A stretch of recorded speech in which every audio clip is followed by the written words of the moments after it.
자, 여러분 안녕하십니까? 자, 이번 시간에는 이제 162페이지 특례세율로 갑니다. 어쨌든 좀 세율이 좀 복잡한데 여러분들 큰 흐름 위주로 일단 용어 정리부터 하시고 큰 흐름 위주로 이렇게 정리를 한다라고 하시고 반복해서 보시면 됩니다. 자, 특례세율은 어떤 뜻이었냐면 뭔가 예외적인 취득, 정상적인 취득이 아니라 예외적인 취득을 했을 때 적용되는 세율이다. 이렇게 얘기합니다. 그러면 예외적인 취득이라는 것은 뭐냐? 예외적인 취득이라는 것은 예를 들어서 우리가 간주 취득. 간주 취득은 정상적인 것이 아니잖아요. 그렇죠? 그래서 이런 것들은 모아서 특례세율로 가는데 다행히 얘는 특례세율이 또 두 가지예요. 두 가지. 요 두 가지 가지고 따집니다. 두 가지. 두 가지예요. 그러면 거의 문제가 출제가 되는 게 형식적인 소유권 취득에 대한 세율이 해당하지 않는 것은 그러면 간주 취득을 찾으면 돼요. 그래서 이 두 가지 가지고 갑니다.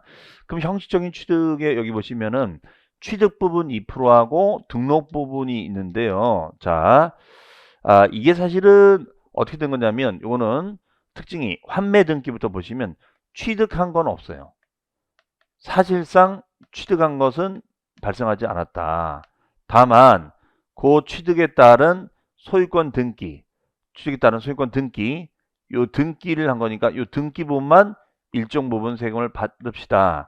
이런 얘기예요. 일정 부분 세금 받읍시다. 네. 그러면 이때 표준세율에서 2%에 해당하는 요 부분만 받자 이거예요. 원래는 이게 과거에는 취득 요 표준세율 자체가 지금 취득세 표준세율 자체가 과거의 취득세 세율이 2009년도까지는 취득세율이 2%였었어요. 그리고 등록을 하게 되면은 표준세율 마이너스 2% 이렇게 됐었거든요. 그런데 얘는 이게 지금은 다 이제 합쳐져 있죠. 이 표준세율 자체가 2010년도부터는 요율을 합치게 된 거예요. 그런데 지금 말씀드린 대로 실제로 취득한 건 없으니까 과거의 2% 요세율은 적용할 수가 없다. 없다. 이렇게 합니다. 없다. 그래서 요 부분만 사실은 남게 된 거예요. 남게 됐는데 어쨌든 이건 제가 취지를 말씀드린 거고 결론부터 말씀드리면 실제로 취득한 것은 없기 때문에 과거의 2% 세율을 적용할 수 없고 그 다음에 저 등록 부분은 표준세율에서 특례라서 2%를 따로 받았었는데 이것이 합쳐진 거다라고 보시면 돼요. 그래서 지금은 취득세 규정으로 들어와서 과거에는 등록세 규정이 있었거든요. 근데 이것이 취득세 규정으로 들어와서 특례세율로 자리를 잡게 된 겁니다. 얘가 사실은 그래서 표준세율 마이너스 2%다. 그러면 실제로 사실상 취득한 건 없는지 한번 보자 이거죠. 자, 환매 등기. 요거 중요한 겁니다. 환매 등기. 환매라는 거는 뭐냐? 이거는 되사주거나 되파는 거예요. 팔았다가 다시 사주는 거. 샀다 팔았다. 팔았다 다시 사주는 거. 이걸 환매라고 합니다.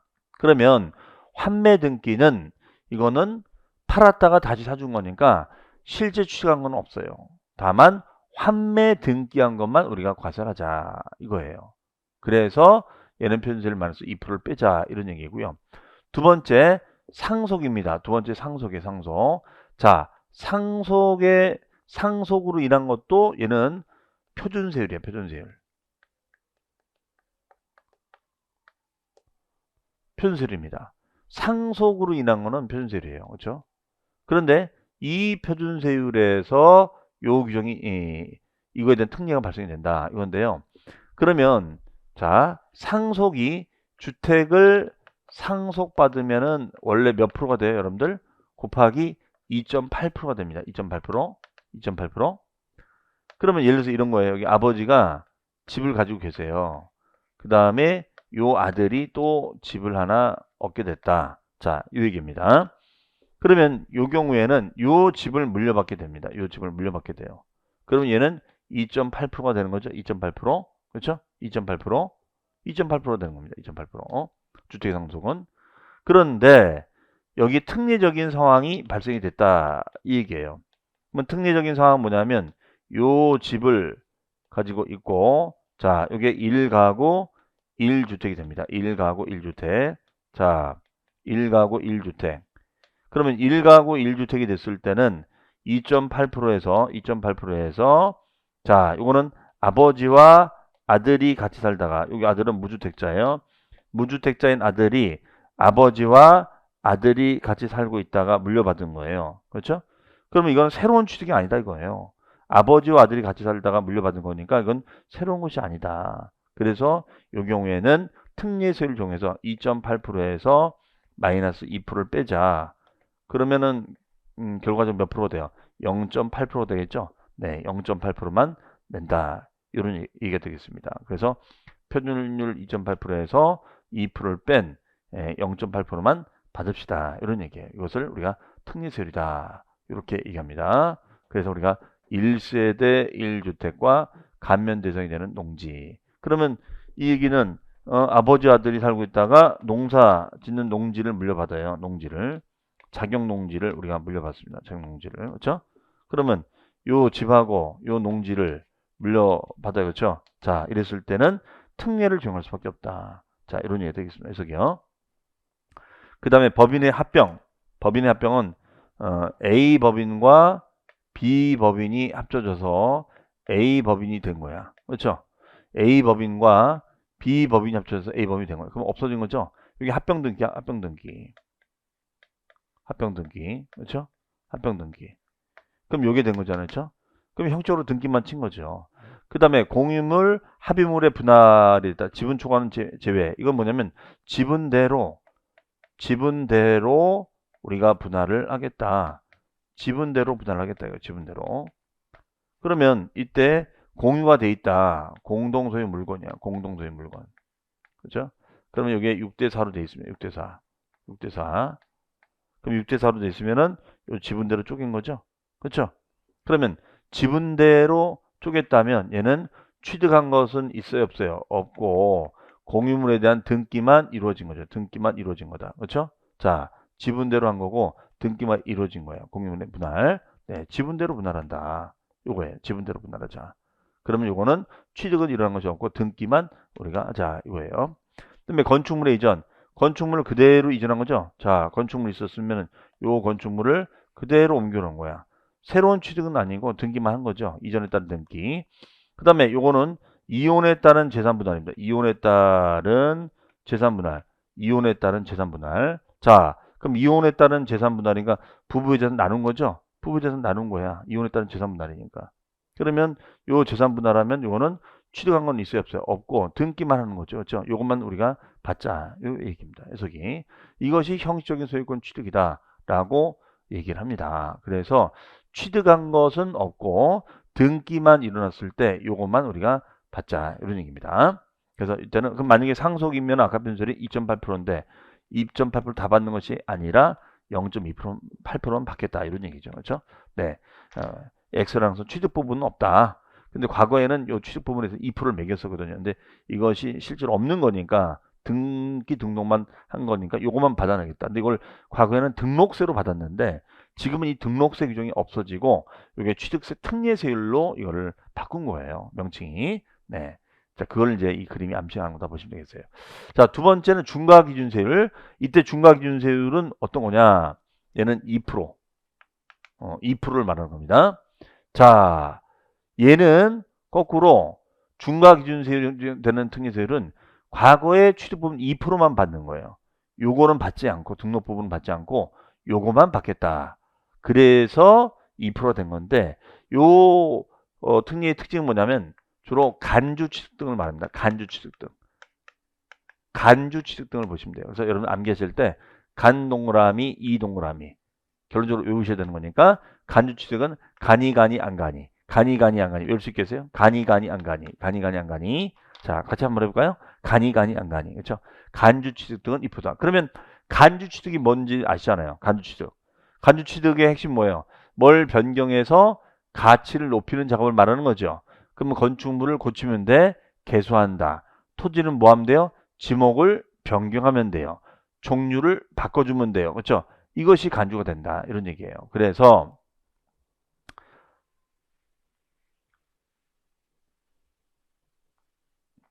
개수.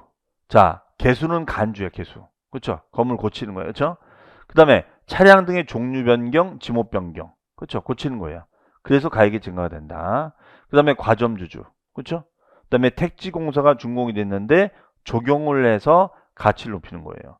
그 다음에 묘지 취득 이렇게 되어 있습니다. 그래서 얘는 가니 안 가니 2% 된다. 그러면 거의 시험 문제가 어떻게 나오냐면 다음 중 중과 기준세율에 해당하지 않는 특례세율은 그러면 간이 취득이 아닌 아까 첫 번째 기준을 살펴보면 됩니다. 자, 거의 그런 식의 문제로 나와요. 그리고 여기 보시면은 개수로 인한 취득은 면적의 증가가 있으면 요 증가된 것은 원시로 보겠다. 이런 표현이 나와 있어요. 이건 무슨 말이냐면요. 원시로 본다. 자, 요거는 우리가 건물을 이제 신축합니다. 이렇게 건물을 신축해요. 건물을 신축하면 몇 프로가 돼요? 곱하기 2.8%가 돼요. 2.8% 곱하기. 근데 갑이라는 사람은 이렇게 이제 건물을 신축한 거야. 근데 의리한 사람은 이렇게 신축한 거야. 이렇게 신축하고 면적의 증가를 이렇게 했어요. 그렇죠? 그럼 요거는 2.8%가 된다. 2.8%. 그러면 요 면적이 증가가 됐다. 요 면적이 증가가 됐다 이거예요. 면적이 증가. 그러면 면적이 증가가 되면 요 증가된 것만큼을 뭘로 보느냐? 요 증가된 것만큼을 얘도 원시로 보겠다는 거야. 원시. 원시로 보자. 요 면적이 증가만큼을 원시로 보자. 그럼 원시칙이 되니까 곱하기 2.8%. 네. 그렇지 않고 이거를 요 증가를 그냥 간주로 보면 2% 되겠죠? 그렇죠? 간주로 되면 2% 되는 겁니다. 그럼 늘어난 것이 있어요, 없어요? 늘어난 것이 없어요. 늘어난 것이 없습니다. 요거는 늘어난 것이 없다. 요거는 해석이. 그래서 요 신축을 했을 때 2.8이 되고 늘어난 건 없으니까 이걸 원시로 보자. 원시로 보자. 이게 원시로 보자. 자, 이게 원시로 보자. 간주가 아니라 요걸 갖다 서로 맞춰야 되는 거니까. 아구를. 자, 요것을 우리는 말한다라고 보시면 되겠습니다. 자, 그러면 이제 정리가 되어 있죠. 네. 그래서 특례세율은 그 두 가지. 실제로 취득한 건 없다. 근데 그걸 과거에 취득은 없고 등록한 부분만 과세하자. 그것이 표준세율 마이너스 2%다. 과거에는 등록세로 과세를 했는데 이것이 지금은 취득세 특례세율로 넘어온 거고요. 그 다음에가 그 중과기준세율 2% 특례세율은 주로 간주 취득 등을 말한다. 그래서 변경행위나 과점주주 등이 여기에 해당이 되는 거죠. 그래서 그거는 2% 그래서 2%의 세율을 받겠다. 취득본에 여기 되어 있습니다. 자, 그러면 그 내용이 여러분들 교재 162페이지에 특례세율의 1번 밑줄입니다. 형식적인 소유권 취득에 대한 세율 특례 밑줄 치시고 원칙과 예외가 있는데 예외는 우리가 중과세율의 특례인데 그거는 그냥 안 보셔도 돼요. 그냥 원칙만 보세요. 표준세율 마이너스 2%가 된다. 그래서 동그라미 1번부터 7번까지 그 내용 다 보시고요. 그 다음에 오른쪽에 2번 밑줄 중과기준세율이 적용되는 특례. 자, 원칙과 예외가 있는데 역시 이것도 원칙만 봅니다. 2% 이렇게 보시면 되겠어요. 자, 그러면 거기 1번부터 12번까지 쭉 나와 있죠. 네, 그래서 요것이 바로 거기에 해당이 되겠습니다. 다만 개수일 때는 면적의 증가가 되면 원시로 보자가 되겠어요. 원시. 그러면 문제가 어떤 패턴 나오는지 한번 볼까요? 이게 바로 28회 때 나왔던 문제예요. 자, 보겠습니다. 취득세 표준세율에서 중과 기준율을 뺀 세율로 산출한 금액을 세율로 하는 것만 모두 묶은 것은 그럼 얘는 규정 자체가 표준세율에서 중과 기준세율을 뺀 세율로 산출한 것은 요거죠. 2%뺀 걸로 산출한 금액을 세율로 하는 것만 모두 묶은 것은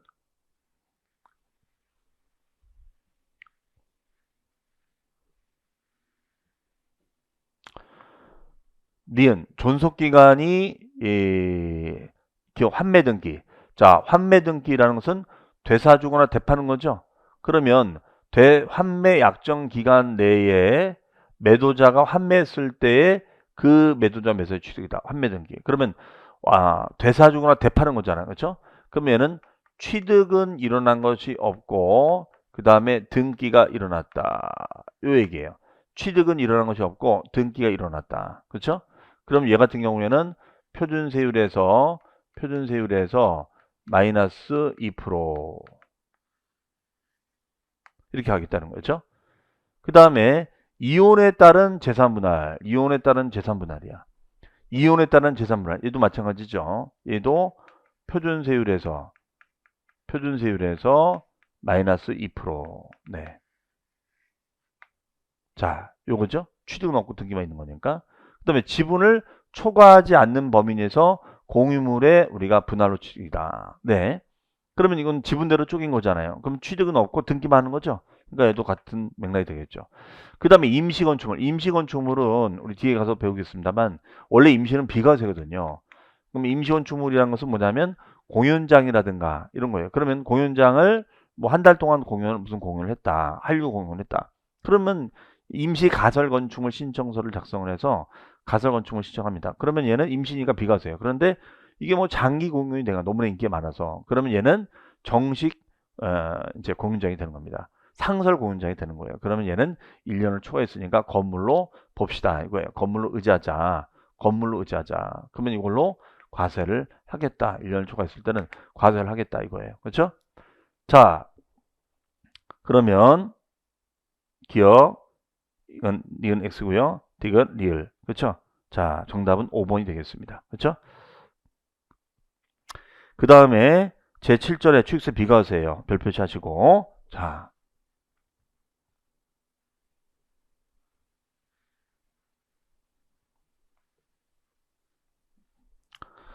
그러면 국가 등에 대한 비과세다. 자, 비과세도 여러 번 출제가 됐었어요. 일단 이거는 최대한 이해하시고 외울 것만 외우시면 되겠습니다. 이거는 뭐냐? 국가 아니면은 뭐 이런 예를 들 수 있겠죠? 빵빵시청이 시청 건물을 지어요. 건물을 신축합니다. 그럼 시청은 과세권자죠? 이런 과세권자가 자기가 자기한테 과세할 수는 없잖아요. 그렇죠? 자기가 자기한테 과세할 수는 없으니까 요거는 세금을 받지 말자 이거예요. 해석이. 그런데 이런 겁니다. 대한민국 정부기관의 취득에 대해서 과세할 때 외국 정부의 취득에 대해서는 부과자. 이건 이에는 이, 눈에는 눈. 이에는 이, 눈에는 눈이 되겠죠. 그렇죠? 그 다음에 국가 등의 조건. 귀속을 한다고 해놓고서 이걸 이행하지 않아요. 이행하지 않은 상태에서 타인에게 매각 증여를 합니다. 그건 이건 얘기가 달라지는 거죠. 국가 등에 귀속시킨다고 해놓고서 이걸 타인에게 매각해버리면 이건 문제가 되잖아요. 그렇죠? 그 다음에 국가 등의 귀속이 반대급부가 있었던 반대급부. 반대급부가 있었다. 그리고 무상으로 양형, 물려받거나 기부 체납 대상물의 무상 사용권을 받아요. 그렇죠? 무상으로 물려받거나 무상 사용권을 받으면 수익을 얻는 거잖아. 그렇죠? 수익을 얻는 거니까 이거는 과세를 해 주는 게 맞겠지요. 그렇죠? 해석이.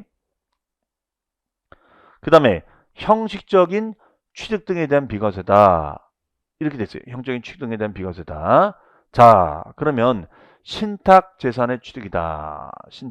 신탁은 믿고 맡기는 거죠. 믿고 맡기는 거야. 그럼 믿고 맡기는 사람을 우리는 뭐라고 할까요? 위탁자. 믿고 맡기는 사람을 위탁자. 그 다음에 맡김을 받는 사람을 수탁자. 그럼 요거는 이제 신탁 등기라고 했죠. 신탁 등기라는 거예요. 신탁 등기. 믿고 맡기는 등기라는 겁니다.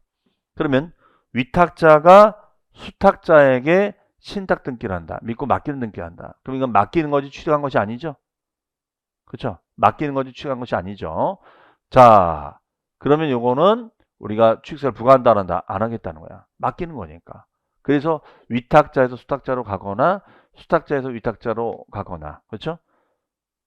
이거는 왔다 갔다 한 거죠. 그런데 위탁자 A에서 위탁자 B로 지위를 이전했을 때 지위를 이전했을 때 이건 새로운 지위권을 넘긴 거니까 이거는 과세를 할 수가 있다가 되겠습니다. 그 다음에 주택조합 등과 조합원 간의 부동산 취득을 했다거나 주택조합 등의 비조합원용 부동산 취득은 취득세를 과세하자. 예, 맞아요. 예.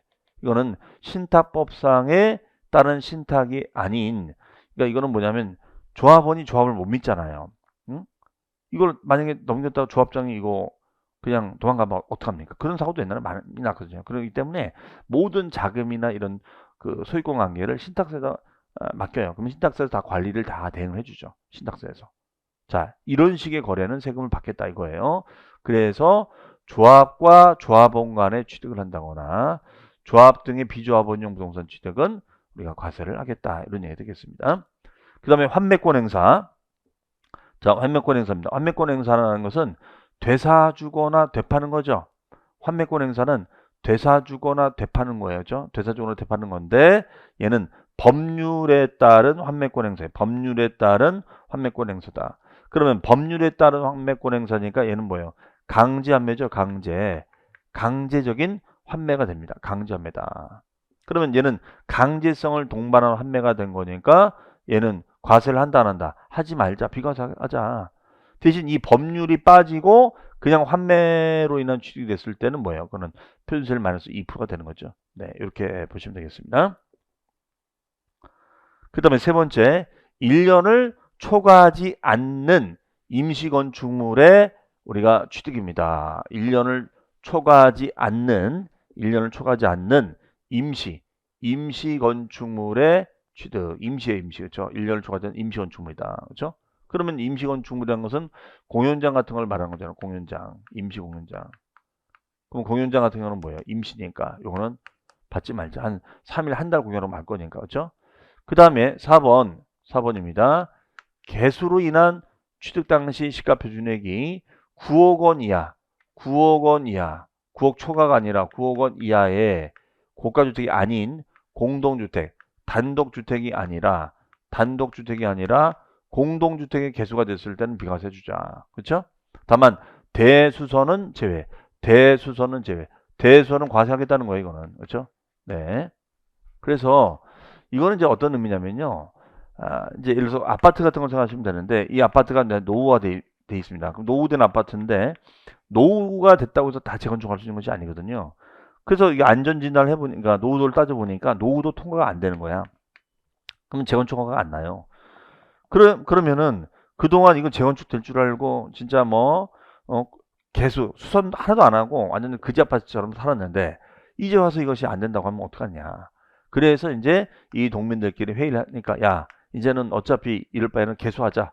개수해서 엘리베이터도 교체도 좀 하고 우리 다 분담을 해서 그다음에 창틀도 좀 바꾸고 뭔가 하자. 그다음에 뭐 이름이 한일 아파트인데 여기다가 한일 레미안 요새 이렇게 이름 바꾸거든요. 그렇죠? 이런 식으로 좀 뭔가 브랜드 가치를 높여보자. 이럴 수 있단 말이에요. 그러면 원래는 간주 취득이니까 세금을 내야 되는 게 맞아. 하지만 9억 원 이하의 일반 주택에 공동주택을 개수했을 때는 비과세 혜택을 줍시다. 이런 얘기 되겠어요. 그렇죠? 그 다음에 5번 천재지변 등으로 사용할 수 있는 것이 아니라 사용할 수 있는 차량이 아니라 없는 차량에 상속이 됐을 때는 얘는 비과세를 해주겠다 이거예요. 다만 이 부분이 이제 올해 개정이 됐는데 돌아가신 날부터 3개월 이내에 우리가 상속 이전 등록하지 않은 상태에서 폐차 말소된 차량이다. 그럼 폐차 말소를 한 거잖아요. 그렇죠? 폐차 말소한 거니까 요거에 대해서는 비과세를 해주자. 이런 얘기 되겠네요. 해석이요. 자, 그러면 이거는 정말 슬픈 사연이죠. 남들은 사용할 수 있는 차를 물려주는데 우리 아버지는 폐차를 물려주는 거야. 그렇죠? 자, 그래서 여러분들 164페이지에 1번 가로 1번 국가 등의 직접 취득 밑줄 2번 국가 등의 귀속 기부 체납. 그러나 국가 등이 취득해도 기부 체납 한다고 해서 하지 않으면 오른쪽에 박스 1번, 2번이 그거죠. 반대급부를 받는다거나 귀속이 안 된다고 했을 때는 문제를 삼겠다. 그 다음에 1번 신탁 별표시. 그 다음에 다만 밑줄 주택조합 등과 조합원 간의 부동산 취득이라든가 비조합원용 부동산 취득은 제외한다. 이거는 과세하겠다는 거죠. 그래서 그 밑에 그림이 나온 것처럼 이거는 신탁, 믿고 맡기는 등기란 거지 실제로 취득한 건 없잖아요. 그러니까 얘는 비과세 해주겠다. 그래서 위탁자와 수탁자 간에 수탁자에서 위탁자로 아니면 수탁자가 바뀌어 신탁회사가 바뀐 거예요. 그렇죠? 그런 것들은. 하지만 위탁자의 지위를 이전했을 때는 요거는 과세한다라고 했었죠. 그 다음에 2번 관련 법률에 동그라미 치시고 강제 써놓으세요. 강제이기 때문에 얘는 비과세다. 그 다음 페이지 보시면 3번은 임시니까 비과세가 됩니다. 네, 동그라미 2번 1년을 초과했다면 임시가 아니니까 부과를 해야겠죠. 그 다음에 개수. 자, 거기 가로 문제에 보니까 밑줄 대수선 제외. 그러면 공동의 이익을 위한 개수를 하는 거니까 얘는 비과세 주자. 대수선 제외. 그 다음에 사용할 수 없는의 동그라미 없는 차량의 상속은 얘는 비과세 주겠다. 자, 동그라미 1번, 2번이 됩니다. 자, 그러면 우리 문제를 한번 볼까요? 거기 보시면 지방세법상 취득세가 부과되지 않는 것은 1번 공동주택의 개수로 인한 취득 중 시가표준액이 9억 원 이하. 네, 요거에 대해서는 비과세를 해주겠다. 공동주택 개수가 되는 거니까. 그 다음에 교환거래. 교환거래는 이거는 유상취득이잖아요. 그렇죠? 그 다음에 주택의 증여, 무상승계죠. 그 다음에 파산 선고로 인하여 처분되는 부동산 취득이 됩니다. 파산 선고. 자, 요거는 이제 뭐냐면 배우자나 직계존비속 이름으로 부동산을 사면 이건 증여를 보는데 다만 입증이 됐을 땐 아니다. 파산 선고나 소득증명이나 담보 이때는 과세하겠다는 거죠. 그리고 5번 조합원용으로 조합주택용 부동산을 주겠다. 그러면 실질적인 주인은 조합원이 되는 거잖아요. 그렇죠? 네, 답은 1번이 되겠습니다. 그 다음에 납세일자 별표시 해놓으시고요. 자, 그러면 이제 마무리를 한번 줘볼까요? 네, 우리 취득세라는 세금은 처음에 이렇게 출발했죠? 취득세는 취득행위가 일어나면 납세무가 발생이 된다. 취득행위가 일어나면 납세무가 발생이 되고 여기에는 우리가 원시취득, 승계취득, 그 다음에 또 무슨 취득이 있었죠? 간주취득. 자, 간주취득 중요하다고 몇 번 강조했었습니다. 그런 취득행위를 하는 개인이나 법인이 납세문제가 되는 거죠. 그래서 이 취득 형태별로 납세문제 따지는 거 되게 중요했었어요. 그래서 여기는 사실상 취득하는 자가 있었고 또 간주 취득하는 자가 있었지요. 네. 특히 간주 취득하는 자 중에서는 과점주주 얘기가 중요했었습니다. 그렇죠? 과점주주. 그 다음에 과세 대상물이 11가지가 있다. 대상물이 11가지가 있는데 토지부터 임목까지의 11가지 과세 대상이 정해지겠죠. 그렇죠? 그리고 이걸 토대로 계산하자. 이걸 토대로 계산하자. 계산하자 이거 계산. 자, 그럼 계산하려면 취득가액. 취득가액에다가 곱하기 세금의 요율. 네, 이렇게 갑니다. 그러면 취득가액은 우리가 어떻게 된다? 신고가액이 있고 시가표준액이 있고 사실상 취득가액이 있다. 이렇게 됩니다. 그 다음에 세율 같은 경우에는 표준세율이 있고 그 다음에 중과세율이 있고 그 다음에가 특례세율이 있다. 이렇게 봐줄 수가 있겠죠. 그러면 요 계산된 세금을 우리가 이제 어떻게 돼요? 신고하고 납부를 해줘야겠죠. 그러면 신고납부 기한이 있습니다. 신고납부 기한. 그러면 신고납부 기한은 어떻게 되겠어요? 취득한 날로부터 우리가 60일까지 우리가 신고하고 납부하자. 이 얘기예요. 단 상속의 경우에는 우리가 6개월, 그 다음에 9개월까지 우리가 시간이 연장이 된다 이겁니다. 그러면 이때는 취득세가 얼마 그럼 여기 딸려 붙는 것이 농어촌 특별세가 10%, 그 다음에 지방교육세가 20%가 됩니다. 그래서 얘는 취농일, 취지리가 되겠습니다. 취농일, 취지리. 예. 취농일, 취지리가 되는 거죠. 취농일, 취지리. 네. 다만 감면 혜택을 받았을 때는 감면세액에 대해서 곱하기 20%만큼을 농어촌 특별세로 우리가 받자. 이 얘기예요. 감면세액 20%. 그럼 얘는 감농이가 되겠죠. 감농이. 자, 납부시에는 취농일, 취지리. 감면시에는 감농이가 된다. 이렇게 얘기가 되겠습니다. 그러면 이때 이걸 우리는 1+1 제도로 했죠. 1+1. 부과되는 세금이다. 부가세다. 이렇게 보시면 되겠죠. 그리고 상속일 때는 시간이 많이 걸리니까 6개월, 9개월까지 외국에 주소를 두고 있을 때는 9개월까지 신고 납부하자가 되겠습니다. 네. 자, 그러면 거기 보시면은 납세일차, 납세지. 자, 납세지는 1번 과세 대상에 따른 납세지 1번부터 쭉 나와 있죠. 자, 거기다가 1번 부동산 소재지. 예, 얘는 소재지 중심으로 결정합니다. 그래서 거기 납세지에다가 써놓으세요. 주소지가 아니다. 주소지가 아니라 소재지다. 그렇죠? 그러면은 내 주소는 여기 종로로 돼 있지만 내가 만약에 저 강원도 속초에 있는 오피스텔 하나 분양받았다. 그러면 속초 시청 가서 세금을 내라는 거죠. 납세가 그쪽이니까. 그 다음에 그 3번에 이런 말이 있어요. 둘 이상의 지자체에 걸쳐 있다. 그러니까 하필이면 요 땅 경계가 여기는 우리가 뭐 충청도, 여기는 경기도 이렇게 딱 걸쳐 있는 거야. 그럴 수 있죠. 이랬을 때는 어떻게 정할 것이냐. 자, 밑줄 소재지별로 안분 나눈다는 거죠. 안분 계산합니다. 네, 그러면 공평하겠죠, 이거를. 그 다음 페이지. 매각 통보. 매각 통보라는 것은 이제 판 걸 알린다는 거죠. 자, 밑줄 매각일로부터 30일. 이게 한 번씩 나온 적이 있었는데 60일이 아니라 우리 부동산 팔았습니다 라는 것을 알린다는 뜻이에요. 그래서 60일이 아니라 30일. 자, 거기에는 우리가 국가지자체 투자기간이 있습니다. 그 다음에 부가징수에서 원칙 밑줄 신고 나쁘다. 그러면 일반적인 경우에는 취득한 날부터 60일이 됩니다. 그 다음에 니은 밑줄 토지거래 허가구역 내 거래. 자, 얘는 그 네 번째 줄에 허가일로부터 60일까지 신고 납부하자. 네. 그러면 토지거래 허가제라는 것은 뭐냐면 토지거래 허가제라 토지거래 허가제다. 그럼 이거는 땅 투기를 막기 위해서 억제를 하자. 이거야. 땅 투기를 막기 위해서 억제를 하자. 얘기예요. 그래서 반드시 토지 거래를 할 때는 허가를 막고서 거래를 해라. 땅 투기를 억제하기 위해서 토지 거래할 때는 반드시 허가를 막고서 거래해라. 이게요. 이게 토지 거래 허가제입니다. 그러니까 얘는 잔금이 중요한 것이 아니라 허가가 중요한 거죠. 그래서 허가를 기준으로 가자. 이런 얘기예요.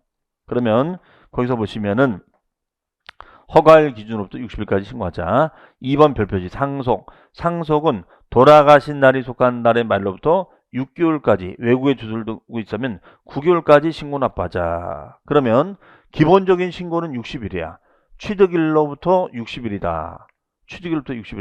그런데 만약에 상속 같은 경우에는 재산 분쟁도 많고 그렇잖아요. 그러니까 얘는 6개월, 9개월까지 연장을 해주자 이런 얘기예요. 해석이요. 그 다음에 추가 신고 납부. 자, 한 번에 별표시 해놓으시고 밑줄 취득 후 중과세 대상이 됐을 때, 그 다음에 오른쪽 니은 밑줄 취득 후 부과 대상이 됐을 때. 자, 그러면 동그라미 기억하고 니은은 뭐냐면요. 기억하고 니은. 자, 이걸 묶어서 이렇게 메모해 둘까요? 이것을 뭐라고 하느냐. 과세 유형의 변경이라고 합니다. 이것을 과세 유형의 변경. 즉, 기억 같은 경우에는 일반 과세인 줄 알았는데 얘가 중과세로 바뀐 거예요. 그럴 수 있겠죠? 그 다음에 비과세라든가 감면 대상이 되는 줄 알았는데 얘가 과세로 바뀐 거예요.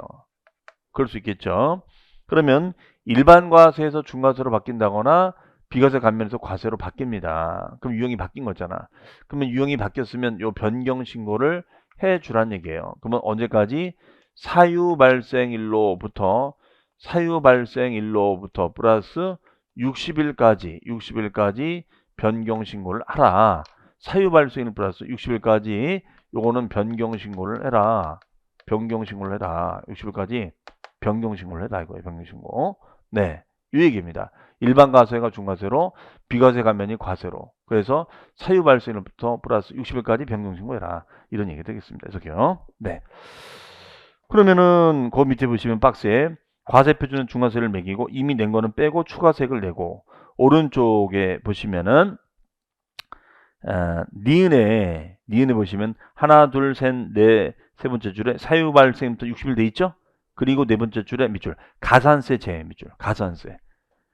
요 일반이나 비과세나 감면시에는 어쨌든 과세가 되고 중과가 됩니다. 그러면 이미 세금을 냈는데 가산세는 포함이 아니라 가산세는 제외하겠다. 왜 그럴까? 가산세는 내가 잘못한 거잖아요. 그렇죠? 가산세는 내가 잘못한 거야. 내가 잘못한 것을 왜 공제를 주냐니까. 내가 잘못해서 부담한 거잖아요. 그러면 예를 들어서 일반인 줄 알았는데 중과로 바뀌었다. 그럼 이 당시 신고를 제대로 했었어야 되는데 신고를 제대로 안 한 거야. 그게 가산세가 나왔어요. 그래서 중과할 때 요 가산세까지 그러면은 낸 것이 있다면 이걸 빼줘야 되느냐? 아니, 이건 내가 잘못한 건데. 납세자가 잘못한 거를 왜 과세관청이 빼줍니까?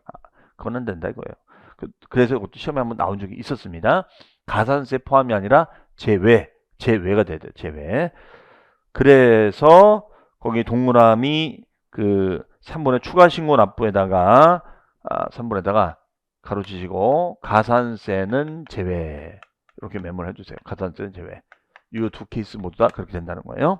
이런 것을 과세 유형의 뭐라고요? 변경 신고는 며칠? 60일까지.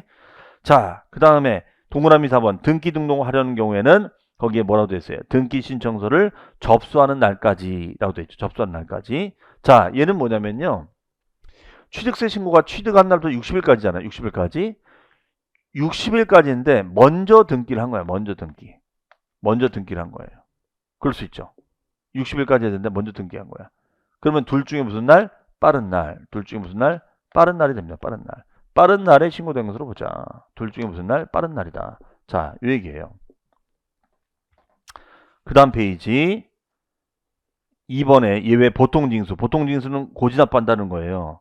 그럼 오른쪽에 보시면 자, 일반 무신고가 20%, 부정일 때 40%, 일반 과소가 10%, 부정일 땐 40% 플러스 과소 부정물 뺀 거에 10%가 된다라고 되어 있죠.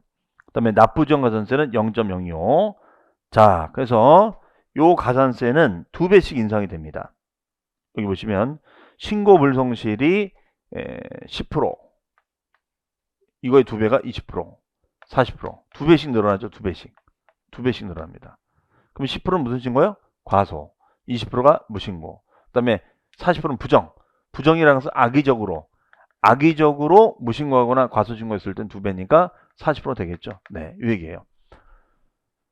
자, 그 다음에 중과산세 별표시. 요거는 우리가 취득세만 나와 있는 조항이에요. 그래서 이게 중요해요. 그러면 중과산세라는 것은 거의 40% 2배죠. 자, 어떤 잘못을 했길래 그러냐. 실제로 취득을 했는데 신고도 하지 않고 팔다 걸린 거야. 사실상 취득 후 신고도 하지 않은 상태에서 팔다 걸리면 산출세의 80%를 매기겠다 이거예요. 실제로 취득했는데 신고도 하지 않고 팔다 걸리면 산출세의 몇 프로? 80%를 매기겠다. 자, 그러면 그 중과산세 대상은 사실상 취득 후 신고하지 않고 팔다 걸리면 산출세의 몇 프로? 80%가 됩니다. 그 다음에 니은의 중과산세 제외 대상. 요거는 뭐냐면 A번 등기 등록이 필요하지 아니한 물건. 그 다음에 지목 변경. 그러면 처음부터 등기 등록을 하지 않는 거야. 처음부터 등기 등록을 하지 않다거나 등기 대상이 아니야. 그럼 중과산세를 매길 필요가 없겠죠. 그 다음에 지목 변경. 지목 변경은 소유권 변동이 일어나는 것이 아니에요. 지목 변경은 소유권 변동이 일어나는 것이 아닙니다. 그러니까 이거는 이런 일이 일어날 리가 없죠. 그러니까 이건 규제가 일종의 미등기 전매를 규제하는 거야. 즉 갑에서 을로, 을에서 병으로 가는데 본인은 쏙 빠지고 갑에서 병으로만 등기가 넘어가는 거예요. 이거를 문제 삼겠다 이겁니다. 이거를 문제 삼겠다. 이게 바로 미등기 전매다라고 보시면 미등기 전매. 자, 그렇게 보시면 돼요. 그래서 그러나 애당초 등기 등록 대상이 안 되거나 지목 변경, 간주 취득은 소유권 변동이 없는 거잖아요. 그렇죠? 자, 그러니까 얘는 중과산세 제외 대상이 됩니다. 3번 밑줄. 장부등의 작성과 보존 관련 가산세는 동그라미 2번에 보시면 100분의 10, 100분의 10을 붙이자. 20이 아니라. 그 다음 페이지에 가보시면 4번에 면세점. 자, 별 표시 하나. 취득 가격이 50만 원 이하, 50만 원까지는 부과하지 않는다. 2번 토지나 건물을 취득한 자가 1년 동그라미, 1년 안에 인접한 토지나 건물을 샀을 때는 한 건으로 보아 면세점을 판단하자. 그러면 우리가 50만 원씩, 자, 50만 원씩, 50만 원씩, 50만 원씩 이렇게 딱 쪼갠 거야. 이렇게. 그렇죠? 여기 면세점이 된 거야. 그럼 원래는 이렇게 한꺼번에 살 수가 있는데 50만 원씩 사서 면세점 효과를 이용해서 세금을 안 내겠다 이런 얘기예요. 그러면 이걸 인정해 주면 그러면 다 쪼개서 이렇게 쪼개기로 사버리면 다 패갈 수 있겠죠. 그래서 이 문장이 있는 겁니다. 그래서 결론적으로 뭐냐? 면세점 기준을 활용해서 꼼수 부리지 마. 자, 헷갈리시면 써놓으세요. 꼼수 부리지 마. 네. 그럼 오른쪽에 부가세 별표시. 자, 1번 농어촌 특별세 밑줄. 그 다음에 2번 지방교육세 밑줄 쳐놓으시고요. 자, 말씀드린 대로 우리가 요것만 외워놓으시면 돼요. 납부 시에는 이렇게 메모 주실까? 납부 시에는 부가세가 두 개가 있어요. 유일하게 얘만 그렇습니다. 그래서 취득세는 취농일, 취지일이 동시에 붙는다는 거 기억하시고요. 그래서 농어촌 특별세가 10%, 지방교육세 20%가 됩니다. 다만 감면 혜택을 주더라도 또 부가세를 받겠다는 거야. 공짜가 없다. 그래서 감면세액의 20%를 농어촌 특별세 받겠다. 그럼 감면세액이 100만 원이면 100만 원 20%면 20만 원 되는 거죠. 1000만 원이면 200만 원이 되겠죠. 네, 이렇게 받겠다라고 보시면 되겠습니다. 자, 그러면 요 문제 하나 풀고 마치도록 하겠습니다. 자, 틀린 것은 이건 이제 부가징수에 대한 종합적인 질문이 되겠죠. 자, 1번 납세 의무자가 사실상 취득한 후 신고를 하지 않고 매각했다. 이게 바로 지금 말하는 중과선세죠. 자기 이름은 쏙 빠지고 이렇게 돈은 다 왔다 갔다 한 거야. 그래서 등기는 이렇게 넘어간 거예요. 이거를 신고하지 않고 팔다 걸리면 산출세액의 100분의 50이었나요? 바로 이거는 100분의 80이었죠. X가 되겠습니다. 가사라는 것을 보통 징수 고지한다 이거죠. 그러니까 이 80%는 꼭 암기를 해주셔야겠습니다. 그 다음에 등기하려는 경우에는 등기 등록의 신청서를 접수하는 날까지 신고하자. 이게 바로 2번이 바로 이거예요. 취득한 날부터 60일까지 신고해야 되는데 60일까지 신고해야 되는데 그 사전에 등기 등록을 했다. 그러면 등기 등록한 거에 그렇죠? 요 등기 등록한 요 시점 때 신고된 것으로 보자. 여기죠. 그렇죠? 그 다음에 등기 등록 관서의 장은 납부되지 아니하였거나 납부 부족액이 발생됐을 때는 10일까지 통보하자. 4번 취득세 납세 의무자가 신고 또는 납부금을 다하지 아니하면 산출세액에 가산하는 거예요. 가산세를 합한 것을 고지하겠다. 보통 징수하겠다 이거예요. 그렇죠? 자, 4번이 되겠습니다. 그 다음에 지방자치단체장은 납세 의무가 있는 법인. 자, 법인이 장부 작성을 하도록 되어 있는데 장부 작성을 제대로 하지 않았어요. 그러면 얘는 산출된 세액 또는 부족세액의 100분의 10만큼을 가산하자. 그렇죠? 그래서 얘는 20이 아니라 100분의 10이 됩니다. 그래서 장부 불성실 가산세 같은 경우에는 171페이지 있죠. 171페이지 가보시면 가로 3번, 동그라미 2번. 2번에다가 동그라미 쳐놓으시고 요 문장이 되겠습니다. 그래서 100분의 10이 아니라 100분의 20이 아니라 100분의 10이 된다. 이렇게 보시면 되겠습니다. 자, 이상으로 해서 이번 시간까지 이제 우리가 취득세 아주 이번 주에는 그 복잡한 세율 규정을 쭉 한번 해봤습니다. 아마 이 부분이 처음에는 여러분들 좀 정리하기 쉽지가 않으실 거예요. 그래서 전체 흐름을 생각하시면서 정리해 주시고 또 저희 이제 다음 강의할 때 3, 4월 강의할 때 또 반복할 거니까요. 모르는 건 모르는 대로 체크하고 넘어가 주시면 되겠습니다. 자, 이상으로 취득세 부가징수까지 마치고 다음 시간에는 등록면허세부터 여러분들 진행하도록 하겠습니다. 수고 많으셨습니다.